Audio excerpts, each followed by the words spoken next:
नमस्कार सुमित जी, बहुत बहुत स्वागत है आपका। नमस्कार अंजू जी। आपका बहुत बहुत धन्यवाद कि आपके शो पे मुझे आमंत्रित किया। सुमित जी, बीजेपी सबसे बड़ी पार्टी बनकर उभरी है महाराष्ट्र में। सीएम कौन होगा, इसको लेकर क्या तस्वीर कुछ साफ नजर आ रही है? क्योंकि ये कहा जा रहा है कि 25 नवंबर को वानखेड़े स्टेडियम में शपथ ग्रहण समारोह होने जा रहा है। तो क्या ये मानकर चला जाए कि अब देवेंद्र फडणवीस ही अगले सीएम होंगे? अभी तो जितना मेरे पास मेरे सूत्रों से मुझे पता चल रहा है, डिवाइडेड ओपिनियन है। और एक साइड तो कह रहा है कि एकनाथ शिंदे ही आगे कंटिन्यू करेंगे क्योंकि उसके ही लीडरशिप में इलेक्शन लड़े गए थे। जबकि fact is it was not only Eknath Shinde ji, it was also Devendra Fadnavis ji और अजीत पवार जी, नरेंद्र मोदी जी, अमित शाह जी, जिसके लीडरशिप में पूरा इलेक्शन लड़ा गया था। ओके, हम लोगों के यहाँ भाजपा के नेशनल लेवल के, स्टेट लेवल के दिग्गज नेता जैसे योगी जी, हेमंत बिस्वा शर्मा जी, हाँ, वो लोग आए थे, माधवी लता जी आए थे, नुपुर शर्मा जी का डिमांड हुआ था। उसके बाद में आप देखेंगे तो UP sorry MP sorry Rajasthan के सीएम बम्बई में बैठे थे मारवाड़ी समाज, राजस्थानी समाज के साथ बात करने के लिए।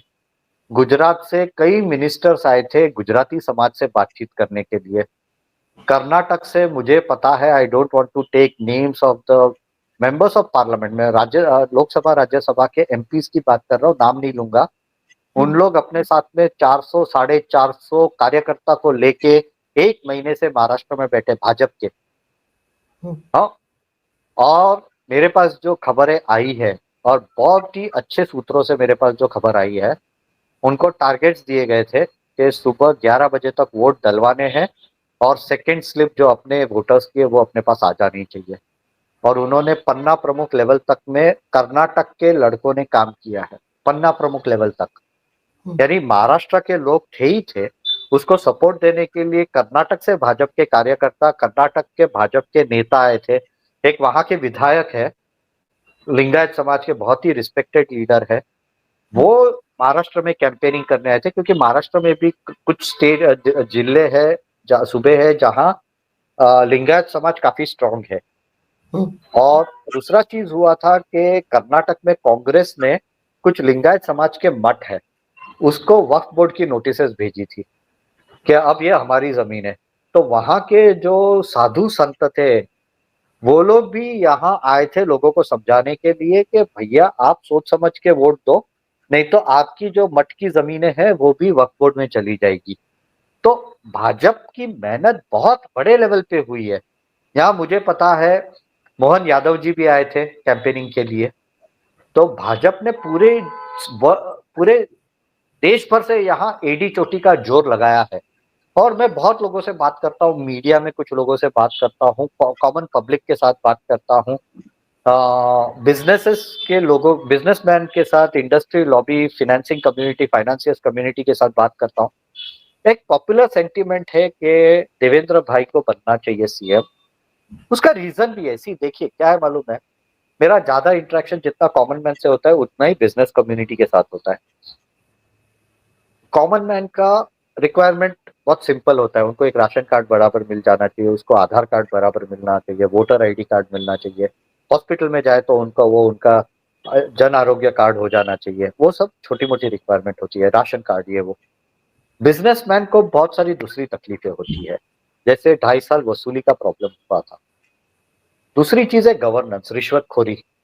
अब मैं आपको एक इंसिडेंट देना चाहता हूँ, I not name the industry group, लेकिन एक इंडस्ट्री ग्रुप है और 1960 से लेके 2014 तक वो इंडस्ट्री ग्रुप के साथ जो भी महाराष्ट्र का सीएम आता था, वो एक पंचतारक होटल में, 5 स्टार होटल में पीछे के लिफ्ट से जाता था, उनको रात को 11-12 बजे मिलता था और वापस पीछे के लिफ्ट से आके निकल जाता था, जैसे कुछ गलत शलत काम करने के लिए जा रहे हो। देवेंद्र जी के गवर्नेंस में कितना बड़ा चेंज आया, आप ये सुन के, आपके दर्शक ये सुन के चौंक जाएंगे। देवेंद्र जी ने बोला मैं कोई होटल में किसी को मिलने नहीं जाता, आपको चाहिए आप इधर आओ, मंत्रा देते हैं। बाकायदा कौन आने वाला है, मुझे नाम और आधार कार्ड नंबर ईमेल करो और आधार कार्ड के फोटो भेजो। सबने अपने आधार कार्ड विजिटर्स डायरी में नाम और साइन डाला है, फोन नंबर डाला है। बाकायदा मंत्रालय में मीटिंग हुई है, 5 स्टार होटल में रात को मीटिंग नहीं हुई है। और उन लोग सब वापस उनके खुद के ऑफिस में पहुंचे, उसके पहले मिनट्स ऑफ द मीटिंग उनको ईमेल में मिल गई थी। यानी आप देखिए गवर्नेंस कितना क्लीन अप हो गया। सी बिजनेसमैन ये सब देखते हैं कि गवर्नेंस कितना क्लीन है। रात को छुपके से मिलो, वर्षे साहब बकायदा मंत्रालय में आके मिलो और लिखवा लो अपना नाम के कौन मिला है, तो मैं भी छाती ठोक के बोलूंगा कि भैया ये 25 लोग मुझे आए थे मिलने के लिए और बात हुई, वो भी रिकॉर्ड में है। जी। ये गवर्नेंस किसने दिया है? तो देवेंद्र भाई ने दिया है। पर सुमित जी, अब आपको क्या लग रहा है कि बीजेपी जब इतनी सारी सीटें जीत कर आ रही है, आप कह रहे दो मत हैं, एक को लगता है कि नहीं, एकनाथ शिंदे को कंटिन्यू करवाया जा सकता है एज अ सीएम, तो देवेंद्र फडणवीस को लेकर जो समझौता पहले हुआ था, 106 सीटें थी बीजेपी के पास जब 40 एमएलए को लेकर एकनाथ शिंदे अलग हुए थे, उस वक्त भी एक बहुत बड़ा बलिदान देवेंद्र फडणवीस ने दिया था, जबकि उनको ही सीएम बनना चाहिए था। तो क्या वो हमेशा बलिदान ही देते रहेंगे? और बीजेपी के कैडर को भी उस वक्त ये बात अच्छी नहीं लगी थी। और अगर इस बार 133 सीटें आने के बाद भी अगर देवेंद्र फडणवीस को सीएम नहीं बनाया जाता है, तो क्या बीजेपी का कैडर अब की बार नाराज नहीं होगा? मैं आपको बोलूं, ये अमित शाह जी ने बहुत स्पष्ट शब्दों में एकनाथ जी से कहा है और मीडिया ने रिपोर्ट किया है कि आपके लिए भाजपा के विधायकों ने और भाजपा पक्ष ने बहुत बलिदान दिए हैं, क्योंकि उनके उनके पास 40 विधायक थे और उनको 9 मंत्री पद मिले थे। बीजेपी के पास 106 विधायक थे और उनको भी 9 मंत्री पद मिले थे। बताइए। लेकिन अब इसके अंदर कास्ट इक्वेशन, जो मैंने आपके पहले के भी डिस्कशंस में, आपके चर्चा में आपको बताया था कि जो कास्ट इक्वेशंस है, अब there is a popular perspective, there is a political compulsion. Popular perspective और पॉपुलर सेंटिमेंट है कि जिसकी सबसे ज्यादा सीट सीएम उसका होगा, उसके बेसिस पे तो देवेंद्र जी। और दूसरा 5 साल का गवर्नेंस का ट्रैक रिकॉर्ड। मैं इसलिए नहीं बोल रहा हूँ कि उसके पास, देवेंद्र जी और भाजपा के पास ज्यादा सीट है, लेकिन गवर्नेंस का जो एक्सपीरियंस है, जो डिलीवरी है, जिस तरह से महाराष्ट्र का उन्होंने 5 साल के अंदर विकास, इवन आप 2.5 साल देखिए, 2.5 साल में जो पूरा जापानीज फंडेड प्रोजेक्ट्स थे उसको डिरेल किया था, पटरी से उतार दिया था उद्धव ठाकरे ने, उसको वापिस पटरी पे चढ़ाना, लैंड एक्विजिशन कंप्लीट करना, मेट्रो प्रोजेक्ट कंप्लीट करना, हाँ, वो सब कंप्लीट किसने किया? तो देवेंद्र जी ने किया है। तो उसका एक एबिलिटी टू गवर्न भी एक बहुत बड़ी चीज होती है। और मैं सिर्फ इमोशंस के बेसिस पे नहीं, क्योंकि बिजनेसमैन बहुत ही अनइमोशनल होता है जब ये सब चीज होती है। वो बोलते हैं कि 104 हो या 140 हो, उससे फर्क नहीं पड़ता, कौन आदमी है जो ज्यादा अच्छा काम कर सकता है। See, no doubt Eknath Shinde ji is also doing a good job, लेकिन अब पर्सपेक्टिव ये बने जा रहा है, पॉपुलर परसेप्शन ये हो रहा है कि देवेंद्र जी के लीडरशिप में काम ज्यादा अच्छा होगा। उसके अंदर जो भी प्रॉब्लम्स हो गए स्टेट के अंदर, एक तो ये डिले के कारण बुलेट ट्रेन का जो टेक्नोलॉजी ट्रांसफर था वो भी कैंसिल कर रहा है जापान, ये सब दूसरे कॉम्प्लिकेशंस आ गए हैं। और सबसे बड़ी बात, ये पूरा देवेंद्र जी को जापान में आके उसको वहां जापान में बुला के उनको ऑनर किया गया है, एक इंटरनेशनल रिकॉग्निशन। एक सीएम को, भारत के किसी सीएम को वहां बुला के उनको ऑनर नहीं किया गया है। So he has credentials. और पॉपुलर परसेप्शंस जो है, एक पब्लिक सेंटीमेंट, एक मास सेंटीमेंट है कि देवेंद्र जी को सीएम बनाना चाहिए। मैं जितने लोगों से बात कर रहा हूँ उसमें कुछ लोग जो बहुत अनइमोशनल होके पॉलिटिक्स पे कंपल्शन, कास्ट पॉलिटिक्स के कंपल्शन पे, कि अगर हम लोग देवेंद्र जी को बनाएंगे तो मराठा वापस आंदोलन चालू हो जाएगा, मनोज जरांगे पाटिल वापस जिंदा हो जाएगा, ये भी एक प्रॉब्लम चल रहा है, ये भी डिस्कशन चल रहा है।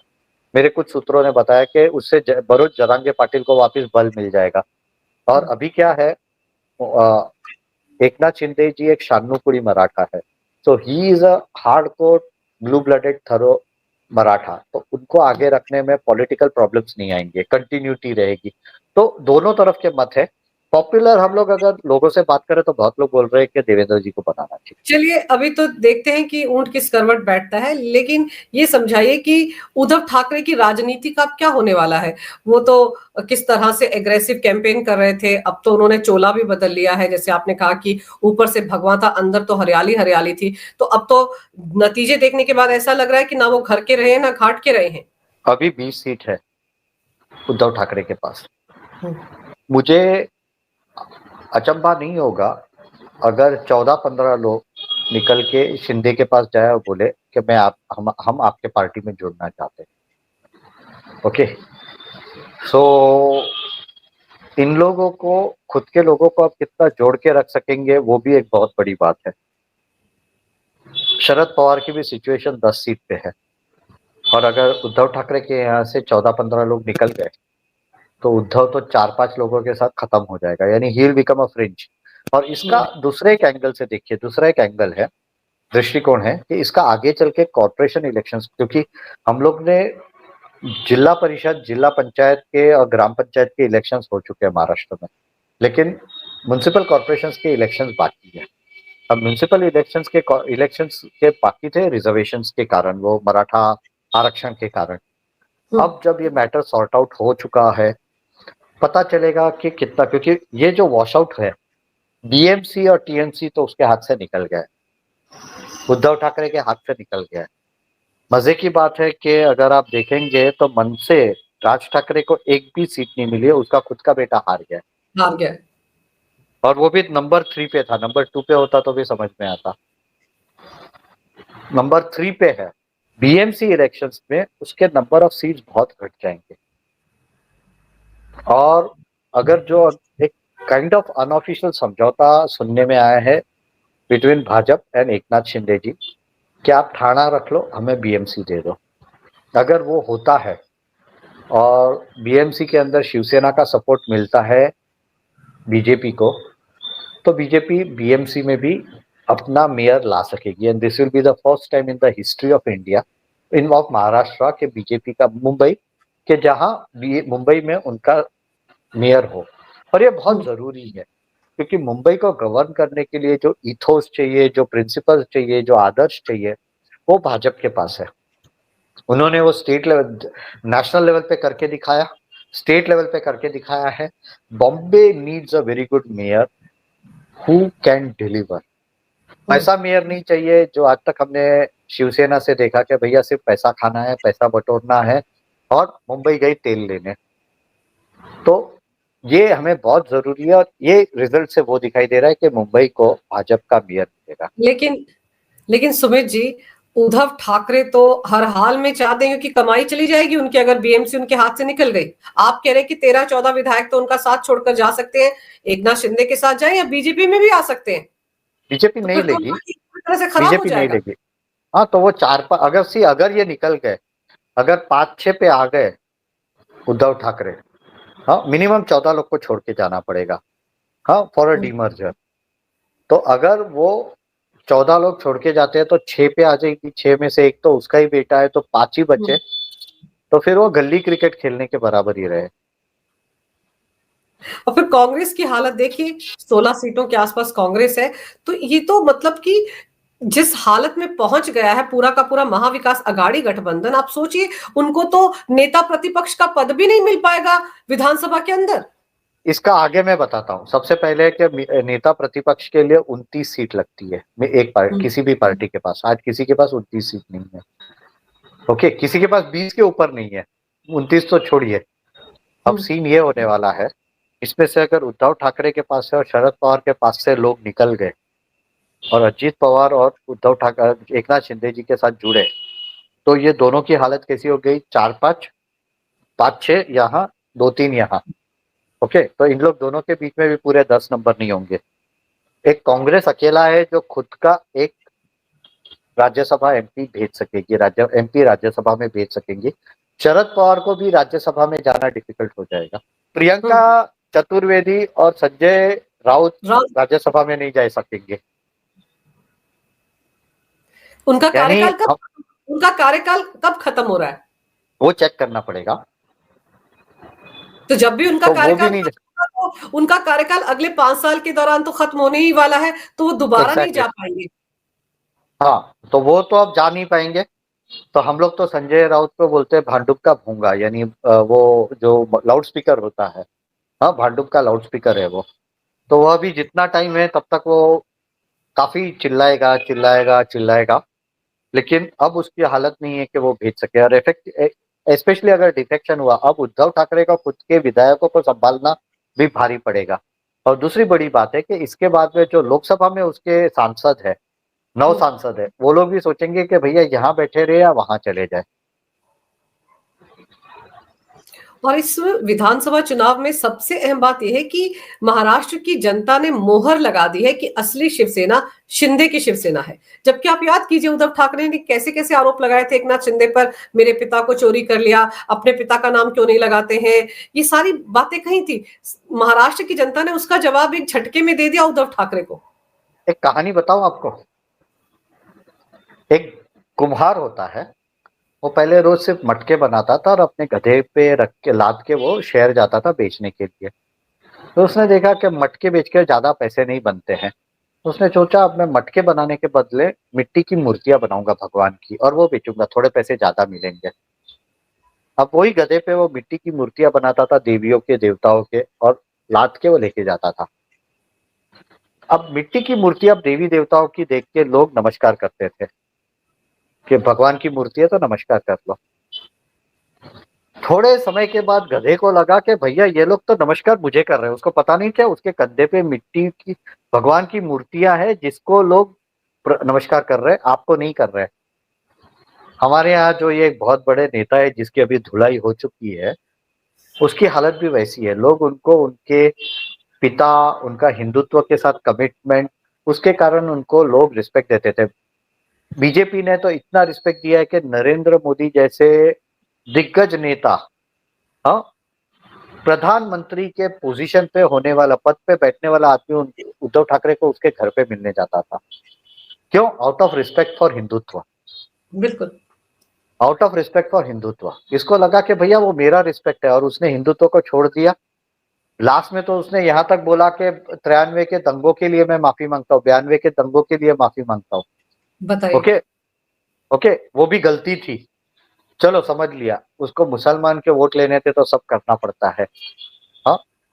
तो उनको उनको हलाल होना था तो हलाल हो गए, लेकिन वो दूसरी तरह से भी हलाल हो गए कि लोगों को दिखाई दिया कि ये इसने तो वो जो जैसे गधे ने पैर ऊपर किया और सब भगवान की मूर्तियां गिर गई, उसको बाद में कुमार नहीं पीटा कि भैया तूने तो भगवान की मूर्तियां तोड़ दी। तो यहाँ उसको लोग पहले उसको नमस्कार करते थे क्योंकि वो हिंदुत्व के साथ थे। अब उसने हिंदुत्व छोड़ दिया तो लोगों ने उसकी पिटाई कर दी। जो गधे की हालत हुई कुमार के गधे की, वही यहाँ हालत हो गई है। पर सुमित जी, महाराष्ट्र की राजनीति का चाणक्य कहा जाता था शरद पवार को। ये कहा जाता था, खुद मैंने एक इंटरव्यू में सुना था अजीत पवार को ये कहते हुए कि उनके मन में क्या चल रहा है ये कोई नहीं जान सकता।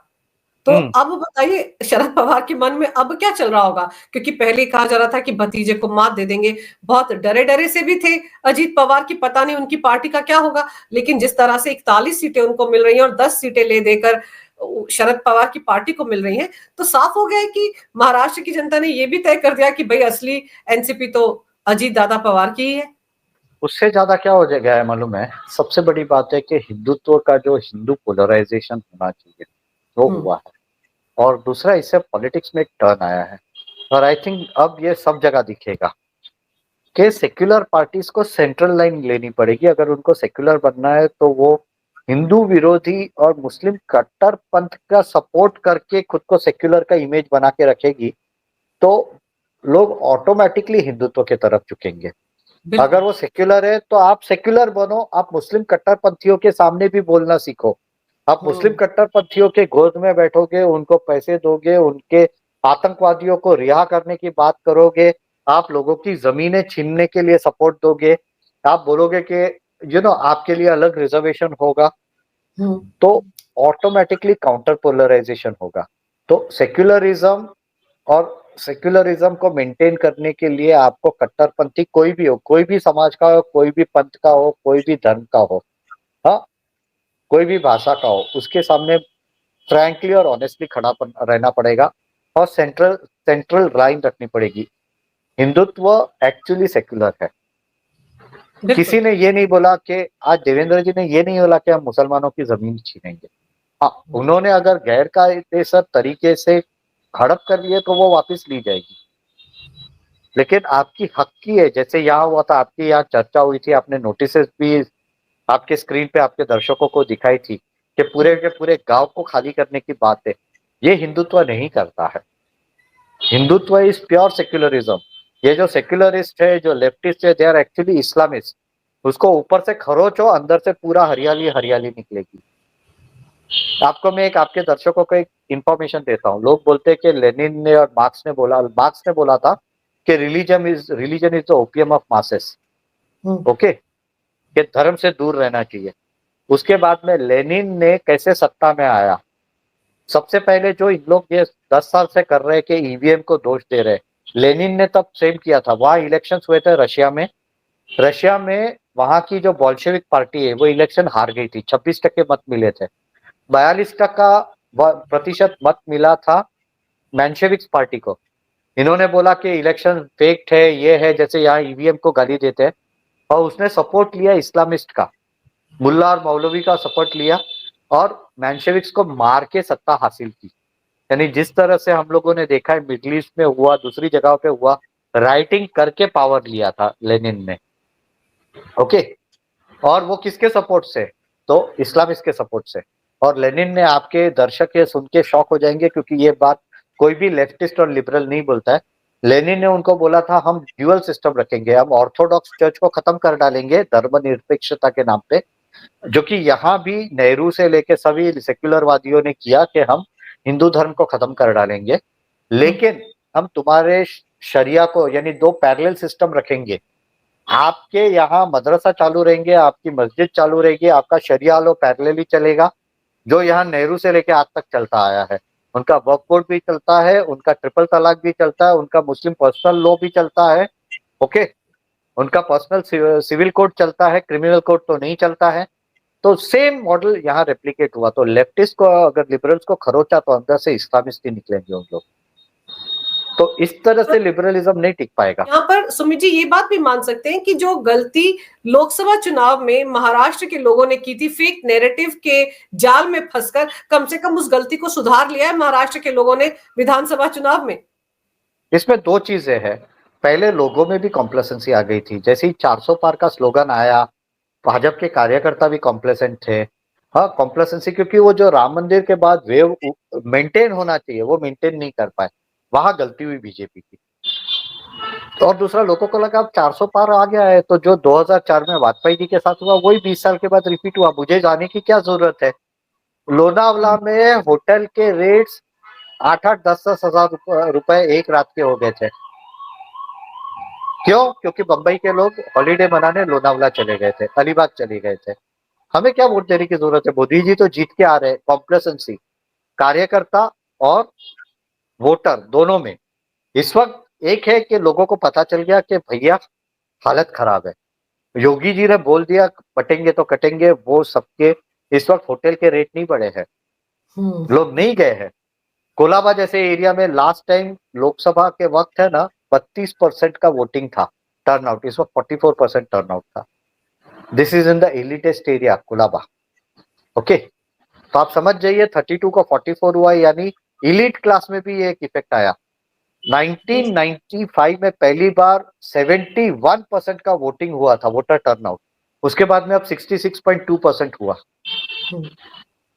ओके, यानी आप देखिए कितना लोगों में जागरूकता आई। और ये डर है कि दिस इज फियर। लोगों को डर था कि भैया नहीं तो हमारे हाथ से सब चला जाएगा। वहां मोदी जी अभी बहुत खराब विकेट पे है, बेचारे सब जगह से फाइट कर रहे हैं। अगर यहाँ देवेंद्र जी नहीं आए तो भैया हम लोग की हालत क्या होगी। और सब लोगों ने देखा बेंगलोर में क्या हो रहा है, सब लोगों ने देखा कि कर्नाटक में क्या हो रहा है। राजस्थान में 5 साल कांग्रेस थे तो किस तरह से दंगे हुए थे। और यहाँ भी हुआ है, मालवनी में उन लोगों ने रामनवमी के वक्त पत्थरबाजी की थी। हाँ बिल्कुल। और वो तो असलम शेख का एरिया था जो कि गार्डियन मिनिस्टर था। ओके, तो ऐसी सब चीजें, यानी गार्डियन मिनिस्टर कांग्रेस का, उसके जो विधानसभा क्षेत्र के अंदर, उसके अंदर पत्थरमारी होती है धार्मिक प्रोसेशन पे। तो ये क्या है? तो हिंदुओं में एक जागरूकता आ गई और डर भी लगा। उनको पता था कि अगर बीजेपी नहीं आएगी तो खत्म हो जाएंगे हम लोग। बिल्कुल, ये जो योगी, मोदी, आरएसएस और देवेंद्र फडणवीस की जो चौकड़ी थी, उनकी बातों को लोगों ने गंभीरता से सुना, घर से बाहर निकले, वोट डाला और नतीजे हम सबके सामने हैं। अब सवाल यही है कि देवेंद्र फडणवीस की ताजपोशी कब होगी। चलिए देखते हैं ऊंट किस करवट बैठता है, क्या कुछ होता है। लेकिन आपने सुमित जी समय निकाला, इस विषय पर विस्तार से जानकारी मेरे दर्शकों को दी। आपका बहुत बहुत धन्यवाद। नमस्कार। जय हिंद, भारत माता की जय। जय हिंद, भारत माता की जय।